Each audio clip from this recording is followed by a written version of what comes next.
to Sherdil IT Academy again. In this video, we are going to discuss about identity and access management. So we are going to perform a hands-on lab. So these are the lab steps. First, we will create the IAM user. Then we will create the IAM group and attach that group with the user. And then we will move towards the multi-factor authentication. We will install Google Authenticator in our mobile phone and enable the barcodes so that we can scan our the barcode using our mobile phone. Then we will verify whether the barcode is working or not. Then we will move towards the IAM policies and attach with the group. And last, we will create the IAM role, which allow an EC2 service or the S3 bucket service to connect with other service on your behalf. Like if you want the EC2 to get input from the S3, you have to create the IAM role, an instance profile, and then that IAM role you need to attach with the EC2 in order to get input from S3 bucket, like you normally do using your IAM user. So let's get started.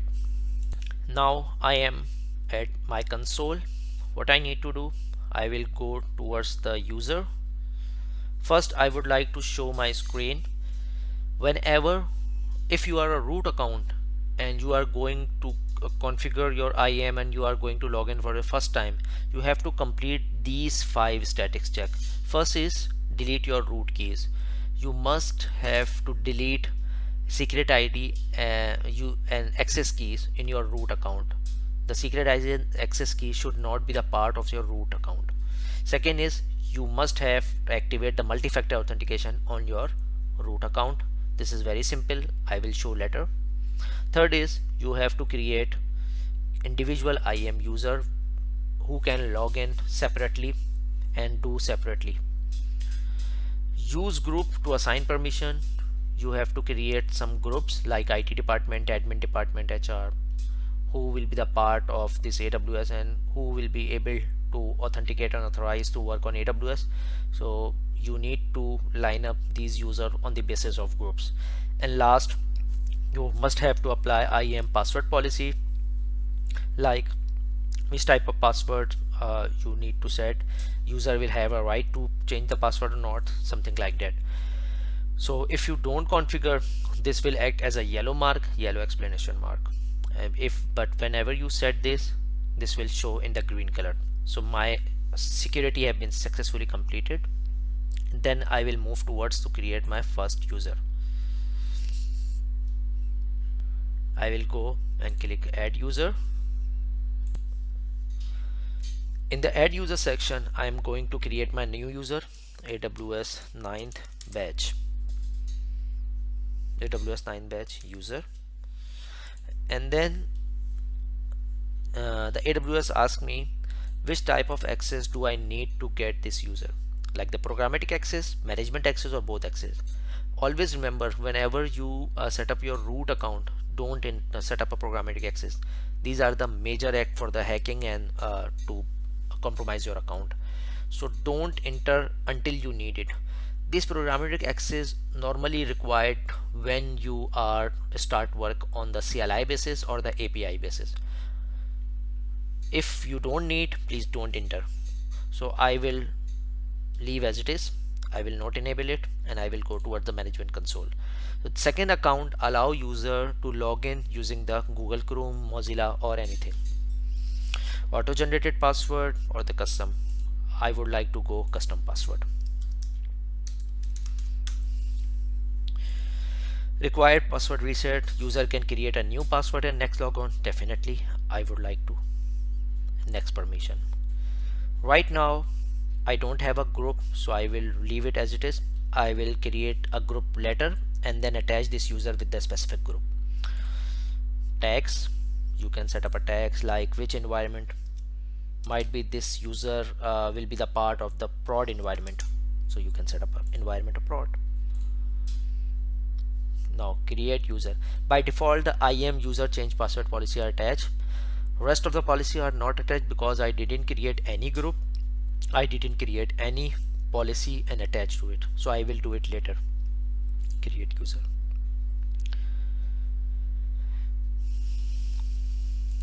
Now it's successfully created.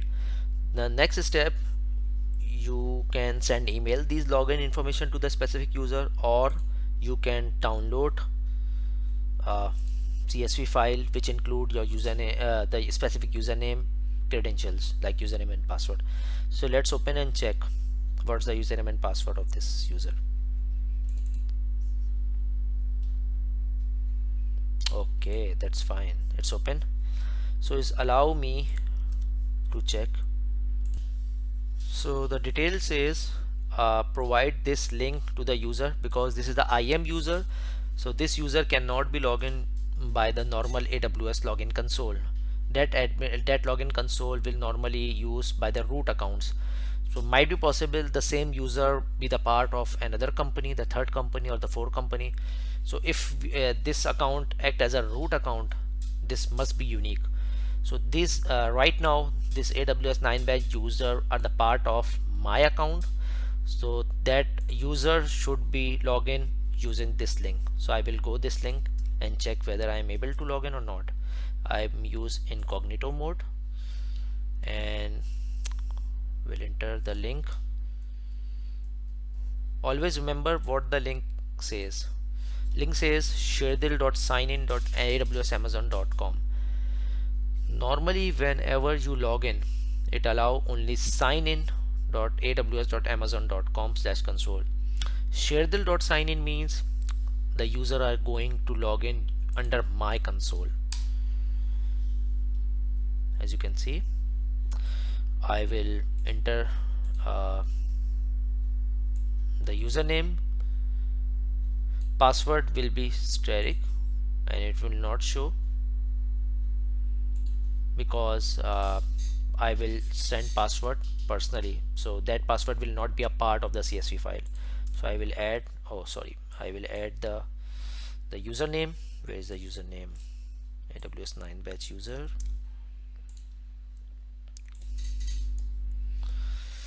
Password, I will add password what I said, and then it allow me to change my password. Yeah, it's successful. So I will add my old password and then I will add my new password. Confirm password change.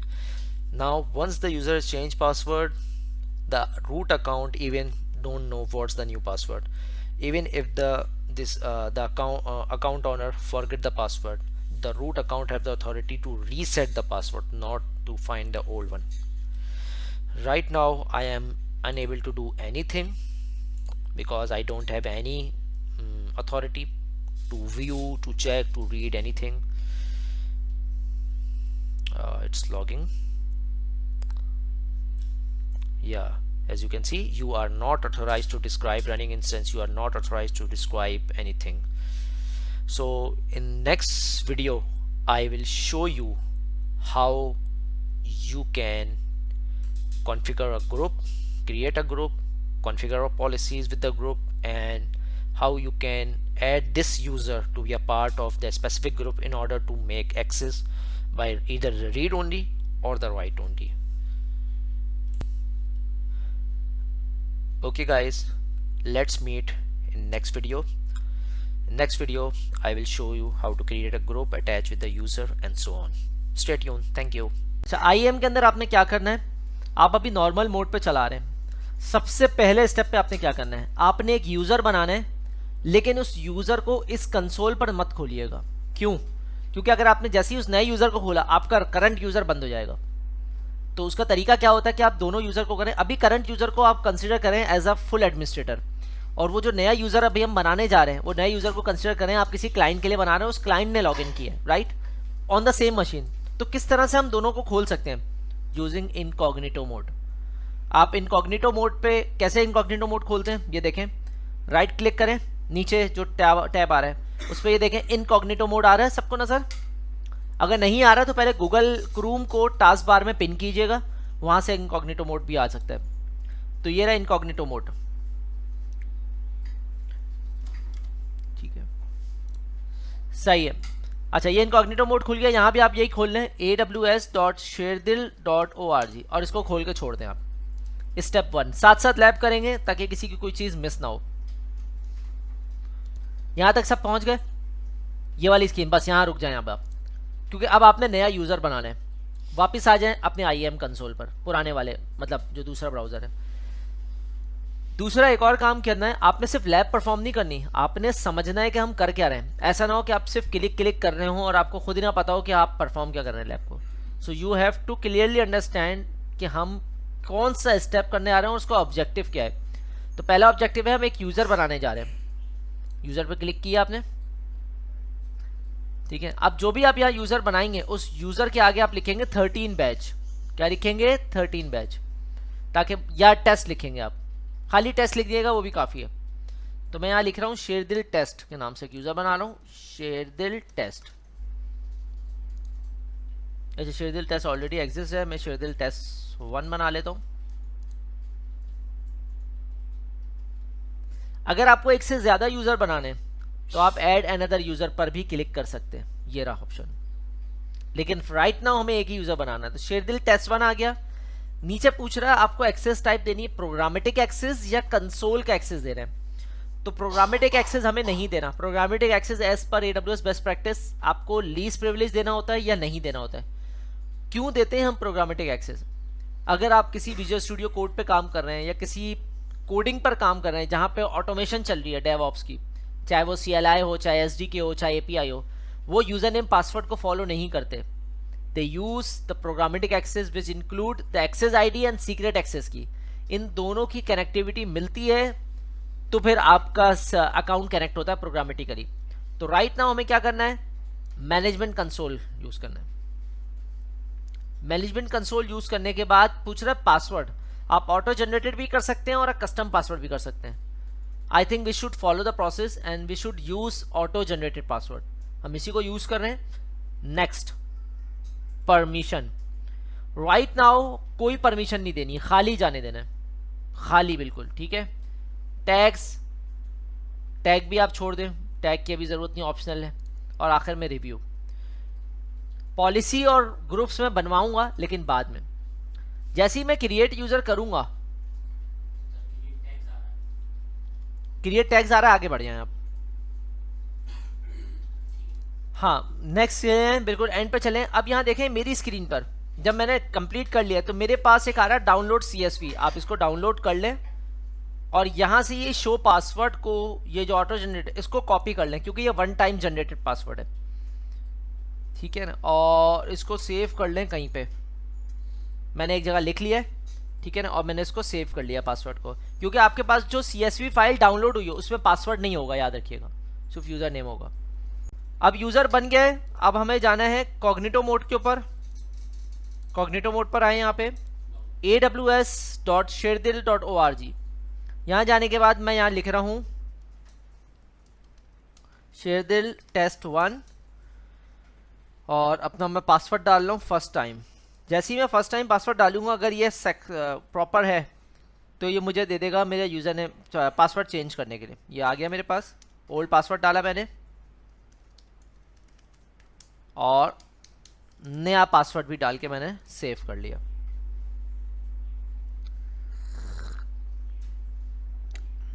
ये क्यों option देता है? हालांकि administrator नहीं बना के दिया है। वजह ये है मैं कह रहा हूँ ये ऑप्शन दिया क्यों है इसने। अच्छा, अकाउंट लॉग वो हो गया था। अब यहाँ अकाउंट सेटिंग के अंदर यहाँ आ रही होगी चीज़ें आपकी, ये रही, ये देख रहे हैं पासवर्ड पॉलिसी आ रही है, चेंज पासवर्ड पॉलिसी। तो मैं अगर इस पर क्लिक करता हूँ, अब ये क्या दिखा रहा है? कह रहा है मिनिमम पासवर्ड लेंथ 6 कैरेक्टर, बकिया नीचे पे चेक नहीं लगा हुआ है, ठीक है। पासवर्ड एक्सपायरेशन हो सकती है, enable password expire 90 days, by default 90 है, आप आगे पीछे कर सकते हैं। तो ये पॉलिसीज बंद है यहाँ पे। आप अगर अपनी कंप्लायंस को फॉलो करना चाहते हैं, क्योंकि हर कंपनी की कंप्लायंस डिफरेंट होती है, तो आपको फिर ये पॉलिसीज पे काम करना पड़ेगा। ये पॉलिसीज सबके लिए हैं, इंक्लूडिंग रूट यूजर।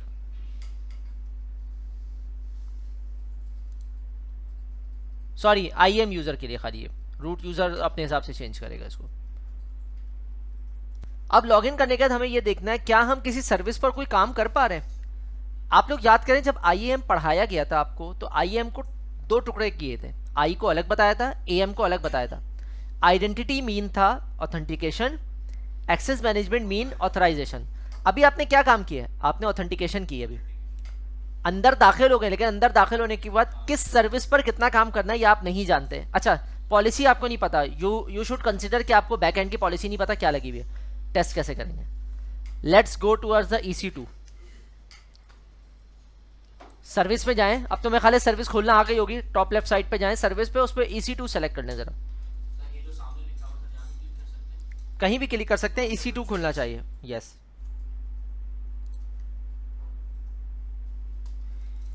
अच्छा EC2 आ गया।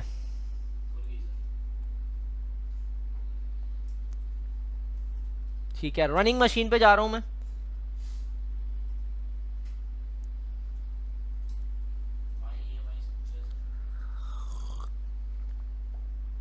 एक मिनट,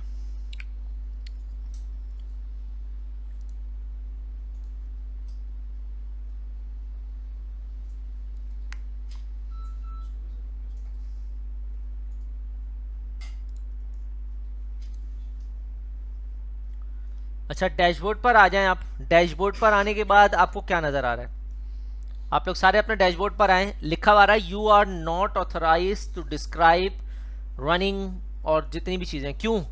क्योंकि हमने कोई पॉलिसी नहीं दी है, ना रीड की ना राइट की। तो इन चीजों को पढ़ने के लिए भी एटलीस्ट आपके पास रीड एक्सेस होना चाहिए। तो अभी आप देखेंगे मेरे इस नए अकाउंट के ऊपर कोई परमिशन नहीं आ रही, तभी यू आर नॉट ऑथराइज का एरर आ रहा है मेरे पास। अब हमें ऑथराइजेशन देनी है इसको। मैं चाहता हूं ये रनिंग इंस्टेंस हो, जो नया यूजर है वो एटलीस्ट मशीन बनाए ना, लेकिन देख तो सके कि कौन सी मशीनें हैं, कौन सा स्टोरेज है, क्या है। ठीक है, उसके लिए आप पुराने कंसोल पर दोबारा आ जाएं और यहां ग्रुप पर आ जाएं। पुराने कंसोल पर आ गए। पुराने कंसोल पर आने के बाद आप एक काम करें, आप ग्रुप्स बनाएं। यूजर तो बनाया हुआ है आपने। देखिए, पॉलिसी हम डायरेक्ट भी यूजर पे लगा सकते हैं, लेकिन उसका नुकसान क्या है, कल को आपके पास एक से ज्यादा यूजर होंगे कि आप सबके साथ पॉलिसी लगा रहे होंगे, क्या ये लंबा काम नहीं होगा ये। अब यहाँ हमें ग्रुप बनाना है। जो ऑनलाइन स्टूडेंट्स बैठे हुए हैं, क्या आपको ये बात समझ में आ रही है? हम पॉलिसीज डायरेक्ट भी लगा सकते हैं, हम पॉलिसी ग्रुप के थ्रू भी लगा सकते हैं। डायरेक्ट लगाने का नुकसान क्या है? डायरेक्ट लगाने का नुकसान ये है कि अगर आपके पास एक से ज़्यादा यूज़र होंगे तो आपके पास हडल्स बढ़ जाएंगे, आप सबके ऊपर बारी बारी पॉलिसी लगा रहे होंगे। ग्रुप का फ़ायदा क्या है? ग्रुप पे पॉलिसी लगाई और ग्रुप का मेंबर बना दिया यूज़र को, तो तमाम के ऊपर लग गई पॉलिसी।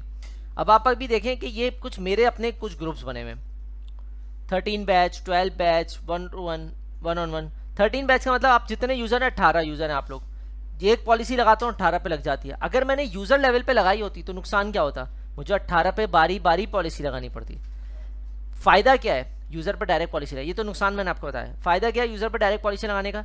18 यूज़र इस ग्रुप के मेंबर है, लेकिन मुझे नादिर को कोई स्पेशल पॉलिसी देनी है और चाहता हूँ कि ये तमाम जो पॉलिसी 13 बैच पे लगी ये भी लगे, तो मैं नादिर पे एक डायरेक्ट पॉलिसी लगाऊंगा और बकिया 10 पॉलिसी ग्रुप के थ्रू लगाऊंगा। तो नादिर को एक ऐसी पॉलिसी मिल गई जो इन सबसे हट कर है, लेकिन वो 18 पॉलिसीज या 10-15 जितनी पॉलिसी वो ग्रुप के थ्रू उसको मिल गई।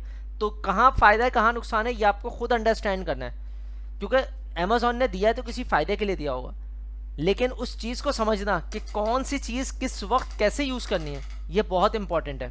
अगर मेरे पास 100 यूज़र हैं और 100 यूज़र पे मैंने बारी बारी यूज़र्स बेस पे पॉलिसी लगा दी, मेरी शाम हो जाएगी मेरी पॉलिसी लगाते लगाते।